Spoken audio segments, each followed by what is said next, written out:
Olá, bom dia. Taxa de juros da economia é a menor da história. Copom corta a Selic, que agora está em 2,25% ao ano.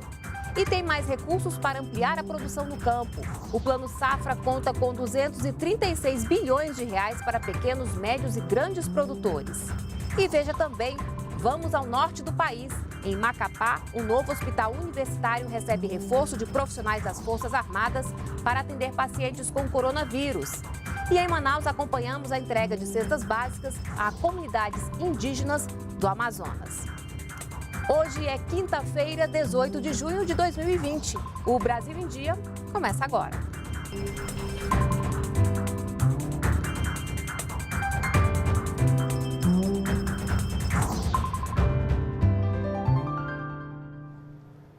São 9 horas e 45 minutos. Estamos ao vivo também pelas nossas redes sociais. E a gente começa essa edição do Brasil em Dia falando de economia. Houve mais um corte na taxa de juros. Vamos então conversar com a repórter Luciana Colares de Holanda sobre esse assunto. Olá, Luciana, bom dia para você. Qual é a nova taxa? Oi, Carla, bom dia para você que acompanha a TV Brasil. Olha só, com o corte de 0,75 ponto percentual, a taxa Selic, que é a taxa de juros do mercado, caiu de 3% para 2,25% ao ano. Na decisão, o Comitê de Política Monetária do Banco Central aponta motivos internos e externos, todos eles ligados à desaceleração da economia por causa da pandemia de Covid-19. Luciane, quais são os reflexos dessa decisão para o mercado e também no dia a dia das pessoas? Bom, Carla, a Selic é a taxa de referência para as taxas de juros do mercado. Então, se o consumo está alto e pode impactar na meta de inflação anual do governo, os juros sobem para que, se o consumo está alto, os juros sobem para frear esse consumo. Já se a inflação está controlada, como é o caso de agora, a taxa de juros cai. Para quê? Para incentivar o consumo e dinamizar a produção econômica.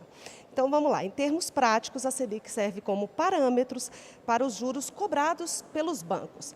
Isso serve para governo, para empresas e para pessoas físicas.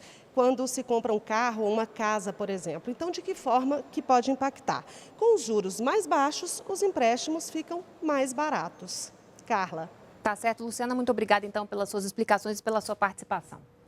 Mas se a economia desacelera, tem um setor no Brasil que comemora crescimento. É o agronegócio, que agora vai contar com mais de 236 bilhões de reais para assegurar os bons números, mesmo em meio à pandemia. Os recursos são do Plano Safra e vão apoiar pequenos, médios e grandes produtores.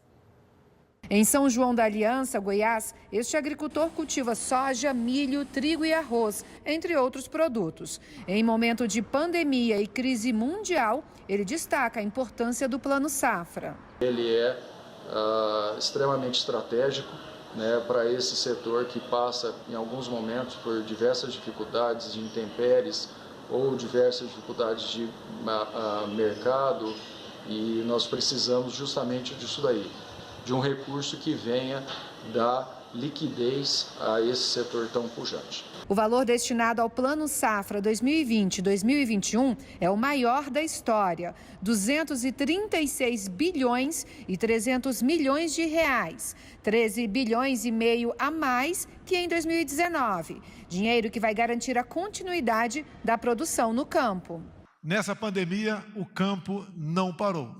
E essa região, mais do que garantiu a nossa segurança alimentar, também fez com que a alimentação não cessasse nas cidades. Há recursos para os pequenos, médios e grandes produtores. Os juros são reduzidos e vão de 2,75% a 6%. Os financiamentos podem ser contratados de 1º de julho de 2020 a 30 de junho de 2021. Destacamos as boas previsões para este ano que vem. Um aumento de área plantada e a colheita da safra recorde de grãos. Esta safra, nós estimamos que ela fechará em 250,5 milhões de toneladas, 3,5% superior a safra passada. O Seguro Rural vai ter à disposição R$ 1,3 bilhão, 30% a mais que na safra anterior. O governo estima que o valor vai possibilitar a contratação de quase 300 mil apólices e a cobertura de 21 milhões de hectares. O seguro protege o agricultor principalmente contra fenômenos climáticos, como seca e enchente. Há 4 anos, Paulo usou recursos do Plano Safra para comprar este trator. Com o equipamento, sua produção aumentou. Agora, o produtor de Rio Preto da Eva, município a 80 quilômetros de Manaus, pensa em ampliar o maquinário. Há 4 anos atrás, nós compramos um trator, um jirico, para mecanizar a terra.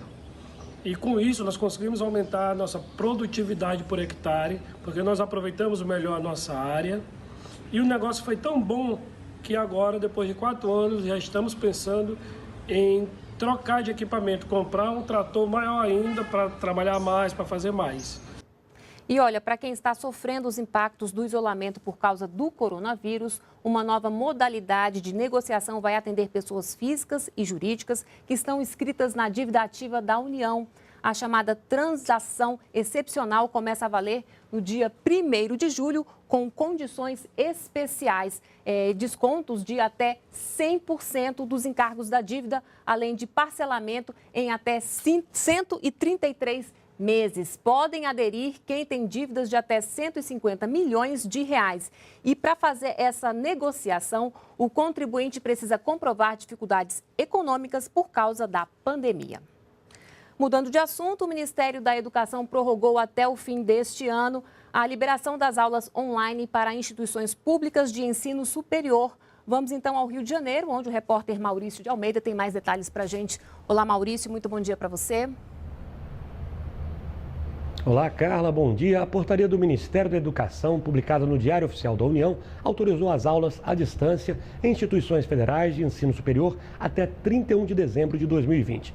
A decisão foi tomada por causa das medidas de isolamento provocadas pela pandemia da Covid-19. O objetivo é evitar que os alunos percam o ano letivo. As instituições de ensino terão autonomia para definir o currículo de substituição das aulas presenciais e para decidir como essas atividades serão realizadas. A portaria ainda flexibilizou os estágios e as práticas em laboratórios, que também poderão ser feitas à distância no mesmo período. A única exceção é para os cursos da área de saúde. Lembrando que a partir de julho será possível fazer pela primeira vez a inscrição para cursos de educação à distância no SISU, o Sistema de Seleção Unificada. E o Ministério da Educação também já tinha adiado o prazo para inscrição no SISU. As novas datas são de 7 a 10 de julho. Carla.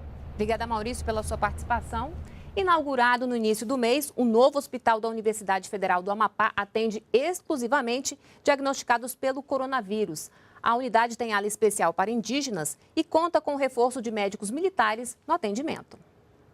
Foi durante a pandemia de Covid-19 que o Hospital da Universidade Federal do Amapá foi inaugurado. Ele virou referência no atendimento aos infectados por coronavírus no estado. O local tem capacidade para 30 leitos adultos. 4 são exclusivos para indígenas. É uma ala separada das demais, onde eles podem ficar, né? Tem um espaço para colocação de redes e também tem um espaço para a família ficar. A gente sabe que o índio ele não anda sozinho. O Hospital da Universidade Federal do Amapá foi inaugurado no dia 5 de junho. Em apenas 12 dias de atividades, 20 pacientes de Covid tiveram alta, ou seja, mais de um paciente por dia. Para cá, vieram 12 profissionais de saúde das Forças Armadas, vindos dos estados do Rio Grande do Sul, Rio de Janeiro e Distrito Federal, para compor o corpo médico. A motivação é realmente ajudar essas pessoas, né? É o que me move como médica e como militar, é o sentimento de ajuda, de cooperação e de estar onde o povo precisa da gente. O Amapá tem mais de 18.600 casos confirmados de coronavírus. 338 pessoas morreram e mais de 8.000 se recuperam. Uma dessas pessoas é o fisioterapeuta Camilo Teles. Ele recebeu alta do hospital há 9 dias e está se recuperando em casa. Hoje eu estou me sentindo cada dia melhor. Meus exames laboratoriais estão de uma pessoa saudável, né? Hoje eu convivo apenas com as sequelas dessa doença. sequelas de lesão pulmonar, fibrose pulmonar, mas que com um bom gerenciamento, um bom trabalho fisioterapêutico, nós vamos melhorar e logo voltamos à linha de frente para continuar a guerrear. 60 mil cestas básicas estão sendo entregues em aldeias indígenas do Amazonas. A ação do Ministério da Mulher, da Família e dos Direitos Humanos tenta diminuir os efeitos da pandemia do novo coronavírus nessas comunidades. Os alimentos foram adquiridos pela Companhia Nacional de Abastecimento com recursos repassados pelo Ministério da Mulher, da Família e dos Direitos Humanos. A ministra Damares Alves esteve em Manaus para a entrega das cestas básicas e afirmou que o objetivo da ação é proteger os indígenas, que são mais vulneráveis aos efeitos da Covid-19.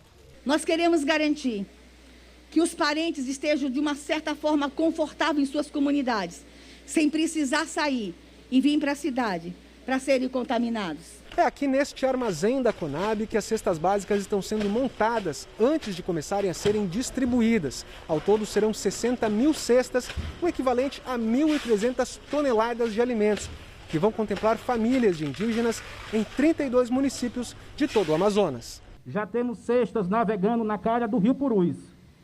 Já temos cestas navegando na calha do Rio Javari.